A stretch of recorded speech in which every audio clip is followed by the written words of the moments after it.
నమస్తే. October month 2025లో మన రాశి ఫలాల గురించి చూద్దాం. అందులో భాగంగా కర్కాటక రాశి వారికి ఎలా ఉందో మనం చూద్దాం.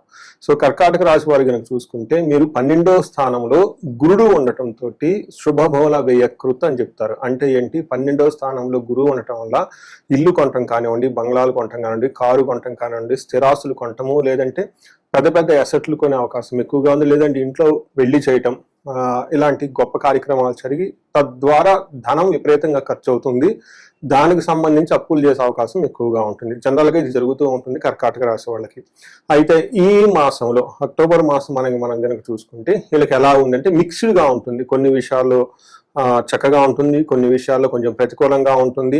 అంటే వచ్చే దగ్గర వస్తూ ఉంటుంది, పోయే దగ్గర పోతూ ఉంటుంది. బట్ ఓవరాల్ గా బాగుంటుంది అని చెప్పుకోవచ్చు. పెద్ద పెద్ద గ్రహాలకు అయితే ఇబ్బంది పెట్టే పరిస్థితుల్లో ఏమీ లేవు. గురుడు కూడాను మీకు ఈ టైంలో ఇబ్బంది పెట్టకుండా మంచి సహకరిస్తున్నారు. వేరే గ్రహాలు కూడాను ప్రతిదీ రెండు విధాలుగా మీకు పాజిటివ్ గాను నెగిటివ్ గాను ఎక్కువగా చూపిస్తుందని చెప్పుకోవచ్చు.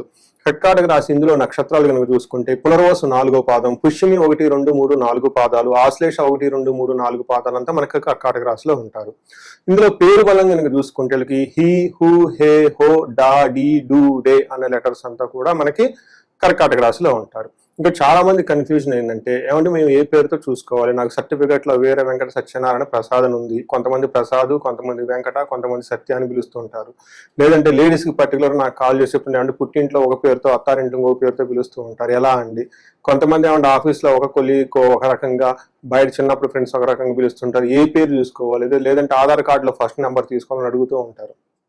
వీళ్ళందరికీ మన శాస్త్రంలో చాలా క్లియర్ గా పిలిచారండి. బయట ప్రపంచాన్ని మీరు ఎక్కువ మందికి ఏ పేరుతో పరిచయం, అంటే మిమ్మల్ని ఎక్కువ మంది ఏ పేరుతో పిలుస్తూ ఉంటారు, అది అత్తారింటి కానివ్వండి, పుట్టినీళ్ళు కానివ్వండి, ఏ పేరుతో మిమ్మల్ని బయట సొసైటీలో ఎక్కువగా గుర్తింపు ఉంటుంది, ఆ పేరులోని కామన్ గా పిలిచే పేరులో ఫస్ట్ లెటర్ మాత్రం మీకు అప్లై అవుతుంది. ఇది గమనించుకోవాలి. సో ఈ అక్టోబర్ మంత్ కనుక వస్తే ఇది చాలా శుభకరమైన మంత్. ఇందులో మనకి దసరా పండుగ ఉంటుంది, దీపావళి ఉంటుంది. దసరా నుంచి దీపావళికి మధ్యలో విశేషంగా ధనం సంపాదించడానికి మనకి 5 రోజులు మహాలక్ష్మి పూజలు కూడా చేస్తూ ఉంటారు. ధన త్రయోదశి చేస్తూ ఉంటారు, నరక చతుర్దశి, దీపావళి తర్వాత పాడ్యం రోజు కూడాను మనకి ధనలక్ష్మి పూజలు అవన్నీ చేస్తూ ఉంటారు. లక్ష్మీదేవి పూజలు ఇవన్నీ చేస్తూ ఉంటారు అనమాట. అయితే ఎవరైతే ధనానికి సంపాదించుకుంటారో, నవరాత్రుల్లో ఉన్న నెగటివ్ ఎనర్జీ పోవటం ఎంత ఉపయోగమో, నెగటివ్ ఎనర్జీ అయిపోయిన తర్వాత ఆయుధ పూజ చేయడం ఎంత ఇంపార్టెంటో, ఆయుధ పూజ అయిపోయిన తర్వాత విజయదశమి రోజున మనం అమ్మవారికి సంబంధించిన పూజలు చేసి ఒక ముఖ్యమైన ఈవెంట్స్ ఎలా స్టార్ట్ చేస్తాం, ఇదంతా స్టార్ట్ చేసిన తర్వాత చివరికి మనకు కావాల్సిన ఐశ్వర్యము, అష్టలక్ష్మి కృపా కటాక్షం. అయితే ఈ మధ్యలో విశేషంగా మహాలక్ష్మి అమ్మవారిని పూజించిన తర్వాత కార్లు కొన్నా, ఏది కొన్నా బాగా విపరీతంగా కలిసి వస్తుంది. అది మైండ్ లో పెట్టుకొని చక్కగా ఈ మంత్ అంతా ప్లాన్ చేసుకోవాలని చెప్పేసి నేను కోరుకుంటున్నాను. అయితే ఈ అక్టోబర్ మంత్ లో 3 గ్రహాలు మారుతూ ఉన్నాయి, 4 గ్రహాలు మీకు మిక్స్డ్ గా ఉన్నాయి రిజల్ట్ అని చెప్పుకోవచ్చు. అందులో మారే గ్రహాలు ఏంటంటే సూర్యుడు, బుధుడు, శుక్రుడు మారుతూ ఉన్నాడు, కుజుడు మీకు ఆల్రెడీ అక్కడే ఉన్నారనమాట 3వ స్థానంలో. ఇది మనకి సంస్కృతంలో మన మహర్షులు జ్యోతిష శాస్త్రంలో ఏం చెప్తారంటే లఘు గోచారము, సూక్ష్మ గోచారం అంటారు. ఈ విధానంలో మీరు గనక చూసుకుంటే సంక్షిప్తంగా, క్లుప్తంగా, లేకుంటే సమరీ మీకు హోల్ మంత్ ఎలా ఉంటుందో తెలిసిపోతుంది అనమాట. ఇందులో భాగంగా మీరు సూర్యుడు వల్ల మానహాని, రిపప్రియం, ధనప్రాప్తి, విభూతి అని చెప్తారు. అంటే అగౌరవం జరిగే సంఘటనలు ఎక్కువగా ఉండే అవకాశం ఎక్కువగా ఉంటుంది. శత్రువుల మీద ఈ టైంలో మీది పై చేయి ఉండే అవకాశం ఎక్కువగా ఉంటుంది. ఓవరాల్ ప్రాస్పరిటీ ఉంటుంది. విశేషంగా ధనం వచ్చే అవకాశం ఎక్కువగా ఉంటుంది. అట్లీస్ట్ ధనం మాత్రం ఖర్చు కాకుండా అయితే ఉండే అవకాశం ఎక్కువగా ఉంటుంది. ఇది మనకి ఓవరాల్ గా సమరీ ఆఫ్ మంత్ అని మనకు తెలుసుకోవాలి.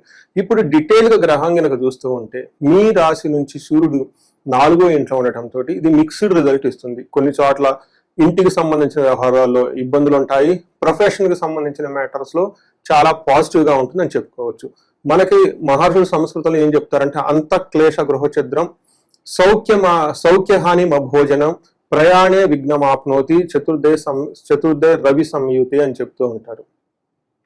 దీని ప్రకారం ఇంటికి సంబంధించిన వ్యవహారాల్లో మీకు కొంచెం విచారం కలిగే అవకాశాలు ఎక్కువగా ఉంటాయి. ఇంటిలో కొంచెం భయం గొలిపే సంఘటనలు, సరగా సుఖం లేకపోవటం చూపిస్తూ ఉంటుంది. ప్రయాణాలు గనక చేస్తే మీకు ఎక్కువ ఆటంకాలు వచ్చే అవకాశం ఎక్కువగా ఉంటుందని చెప్తారు. కానీ ప్రొఫెషన్ మ్యాటర్స్ లో ఇది చాలా పాజిటివ్ సైన్స్ ఇస్తూ ఉంటుంది.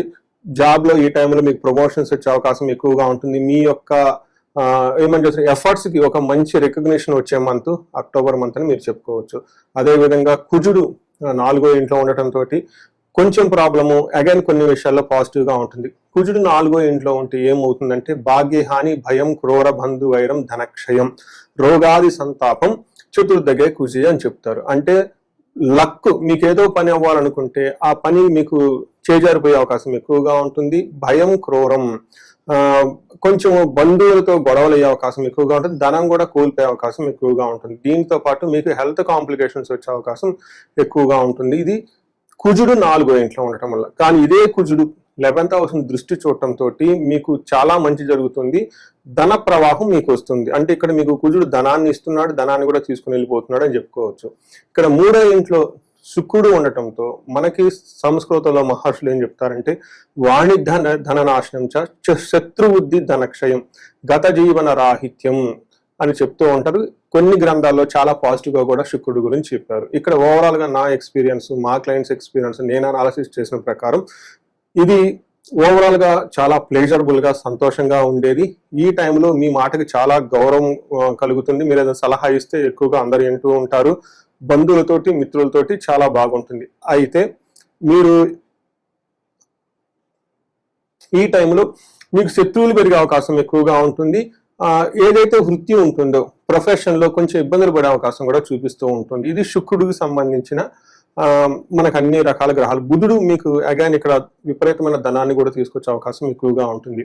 మీరు కనుక ఓవరాల్ గా చూసుకుంటే ధనం విషయంలోనూ యావరేజ్ గా ఉంటుంది. కొన్ని విషయాలు పర్టికులర్ ఇంటికి సంబంధించిన వ్యవహారాల్లో కొంచెం ఇబ్బందులు ఉంటాయి. బయట ప్రపంచానికి సంబంధించి, కెరీర్కి సంబంధించిన వ్యవహారాల్లో బాగుంటుంది. ఏదైనా కొత్తగా ప్రయత్నం చేస్తే ఆటంకాలు వచ్చే అవకాశం ఎక్కువగా ఉందని మీరు గమనించుకోవచ్చు. దీనితో పాటు మనకి అంగగోచారం అనే ఒక కాన్సెప్ట్ మహర్షులు ఇచ్చారు. ఇక్కడ నక్షత్రం వైజ్ కూడా డీటెయిల్ గా మనకు తెలుస్తుంది. సో ఈచ్ నక్షత్రానికి 4 గ్రహాలు ఎలాంటి రిజల్ట్ ఇస్తారో మనం చూద్దాం. ఇందులో పునర్వసు నక్షత్రం కనుక చూసుకుంటే వీళ్ళకి జయము, జయము, ధనలాభము చూపిస్తూ ఉంటుంది. జయము ప్లస్ ధనలాభము చూపిస్తుంది. భయము, బంధనము అనేది మనకు చూపిస్తుంది. ఇది నెగిటివ్ గా ఉంది. అంటే ఏదో ఒక సిచ్యువేషన్ లో మీకు భయం గొలిపే సిచ్యువేషన్స్ ఉంటుంది. బంధించబడినటువంటి పరిస్థితి కూడా మీ చుట్టూ ఉంటుంది. నెక్స్ట్ పుష్యమి నక్షత్రం చూసుకుంటే వీళ్ళకి అగైన్ జయప్రదంగా ఉంటుంది. ఏ పని చేసినా అనుకున్నట్లు చక్కగా అవుతుంది. ధన ప్రవాహం కూడా ఉంది. కానీ వీళ్ళకి బంధనము, కలహము, ఏదో ఒక విషయంలో గొడవలయ్యే అవకాశం ఎక్కువగా ఉంటుంది. అది కూడాను ఆస్తుపాస్తుల గురించి, అన్నదమ్ముల మధ్య ఎక్కువ గొడవలయ్యే అవకాశం ఎక్కువగా ఉంటుంది. రియల్ ఎస్టేట్ లో ఉన్న వాళ్ళు కూడా కొంచెం టఫ్ అయిన సిచ్యువేషన్స్ వచ్చే అవకాశం ఎక్కువగా ఉంటుంది. ప్లస్ బంధించబడినట్లుండే పరిస్థితి ఎక్కువగా ఉంటుంది. ఇక్కడ బంధించబడినట్లుంటే ప్రాపర్ గా క్లారిటీ ఉండదు ఫ్యూచర్ గురించి, అన్సర్టనిటీ ఉంటుంది. అంటే ఈ మనం ఉన్న పొజిషన్ నుంచి కంటిన్యూ అయితే బాగుంటుందా, వెళ్తే బాగుంటుందా. చాలా మంది నాకు ఎన్ఆర్ఎల్ ఫోన్ చేస్తుంటారు యుఎస్ నుంచి, మాకు వీసా ఇంకా ఎక్స్పైర్ అయిపోతుంది, అసలు ఇండియాలో ఉందామా, లేదంటే ఇండియాకి వెళ్ళిపోదా, లేదంటే యుఎస్ లో ఉందామా. ఇలా ఎక్కువగా డైలమాలో ఎక్కువ ఉండేవాళ్ళు.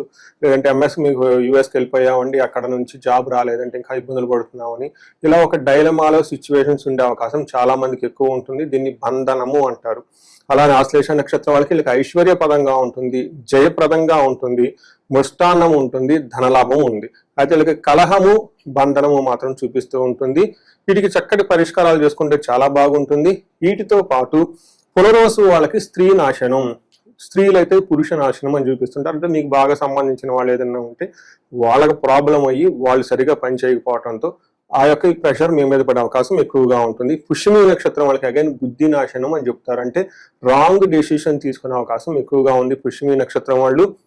అంటే ఇంపల్సివ్ బయింగ్ కానీ, అనవసరమైన దాన్ని కొనటం కానీ ఇవన్నీ జరిగే అవకాశం ఎక్కువగా ఉంది. లేదంటే రాంగ్ కమ్యూనికేషన్ చేయటం, రాంగ్ గా డబ్బులు ఇవ్వటము, రాంగ్ గా ట్రాన్సాక్షన్ చేసే అవకాశం ఎక్కువగా ఉంటుంది. ఆశ్లేష నక్షత్రం వాళ్ళకి అగైన్ బుధుడు వాళ్ళకి బుద్ధి నాశనం, స్త్రీ నాశనం అని చెప్తూ ఉంటారు. అంటే ఇక్కడ మీరు క్యాలిక్యులేషన్ చేయటంలో కానివ్వండి, ఇంటెలిజెంట్ గా ఉండాల్సిన పనిలో ఎక్కడో మీకు రాంగ్ ఇన్ఫర్మేషన్ పట్టుకొని తద్వారా మీరు ముందుకెళ్ళిపోతారు. తర్వాత మళ్ళీ రిగ్రీట్ అయ్యే అవకాశం ఎక్కువగా ఉంటుంది. ఇది చిన్న చిన్న మిస్టేకులు చేయకుండా జాగ్రత్తగా ఉంటే చక్కగా ఉంటుంది.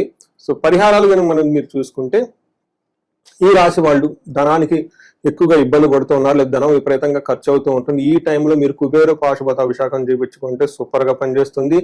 దీంతో పాటు మహాలక్ష్మి విశేష హోమం చేయించుకుంటే ఇంకా చక్కగా పనిచేస్తుంది. పర్లేదండి మేము మల్టీ సోర్సెస్ ఆఫ్ ఇన్కమ్ కావాలి, ఒక చోటే మాకు ఇన్కమ్ వస్తుంది, ఇంకా బిజినెస్ ఇలా మల్టీ సోర్సెస్ ఆఫ్ ఇన్కమ్ కావాలంటే స్వర్ణలక్ష్మి విశేష హోమం చేస్తే ఇంకా చాలా బాగుంటుంది. వీటితో పాటు మీ చుట్టూ ఎవరైనా గనక మిమ్మల్ని ఇబ్బంది పెట్టేవాళ్ళు, శత్రువులుగా ఉండేవాళ్ళు, ప్రాబ్లమ్స్ క్రియేట్ చేసేవాళ్ళు, డైవర్స్ విషయాల గురించి మధ్యలో ఆగిపోతున్న వాళ్ళు, వీటికి సంబంధించిన చాలా రకాల పరిష్కారాలు ఉన్నాయి. చండీ హోమం చేయించుకోవడం అత్యంత ఉత్తమంగా పనిచేస్తుంది. మన్యు పాశుపత అభిషేకం, ఇలా మీకు కావాల్సిన ఎలాంటి సమస్య ఉన్నా కానీ ఒకసారి జాతకాన్ని చూపించుకొని అందులో ఇండివిజువల్గా ఇంకా ప్రాబ్లమ్స్ ఎందుకు ఉన్నాయో గమనించుకొని తద్వారా పరిష్కారాలు చేసుకుంటే మీ లైఫ్ 10 అంతలు ఇంకా ముందుకెళ్ళే అవకాశం ఎక్కువగా ఉంటుంది. వీటితో పాటు ముఖ్యంగా గమనించుకోవాల్సింది, మీకు బుధుడు వల్ల కన్ఫ్యూజన్ ఉంటుంది, బంధించబడినటువంటి పరిస్థితి ఉంటుంది. కాబట్టి విష్ణు ఆలయాలు తప్పకుండా మీరు సందర్శించండి, చాలా బాగుంటుంది. వీటితో పాటు మీకు హైదరాబాద్లో ఎవరైనా కనుక ఉంటే ఇక్కడ పెంజర్లానా ఉంటుంది, హైదరాబాద్ నుంచి 35 కిలోమీటర్ల దూరంలో బెంగళూరు నేషనల్ హైవేలో ఉంటుంది. అక్కడ మీరు కొంచెం టైం స్పెండ్ చేయండి, ఆ టెంపుల్లో మెడిటేషన్ చేసుకోండి, కొంచెం సేపు ఆధ్యాత్మికంగా ఉండండి. అక్కడ శ్రీదేవి భూదేవి సమేత అనంత పద్మనాభ స్వామి స్వయంభూగా ఉన్నారు. ఈ టెంపుల్ నేను ప్రత్యక్షంగా విజిట్ చేశాను 1-2 సార్లు. నేను చాలా ఎంతో బెనిఫిట్ పొందాను. అందుకని ఇక్కడ ఎవరైతే కనుక సాఫ్ట్వేర్ వాళ్ళు లేదంటే బిజినెస్ పీపుల్ ఉంటారో, పెద్ద దూరం ఉండదు కాబట్టి వెళ్ళి దర్శనం చేసుకొని మీ లైఫ్ని ఇంకా ముందుకు తీసుకెళ్లాలని చెప్పేసి నేను కోరుకుంటున్నాను. ఈ రాశి వాళ్ళందరికీ అష్టైశ్వర్యాలు కలగాలని, భోగభాగ్యాలు కలగాలని చెప్పేసి కోరుకుంటున్నాను. నమస్తే.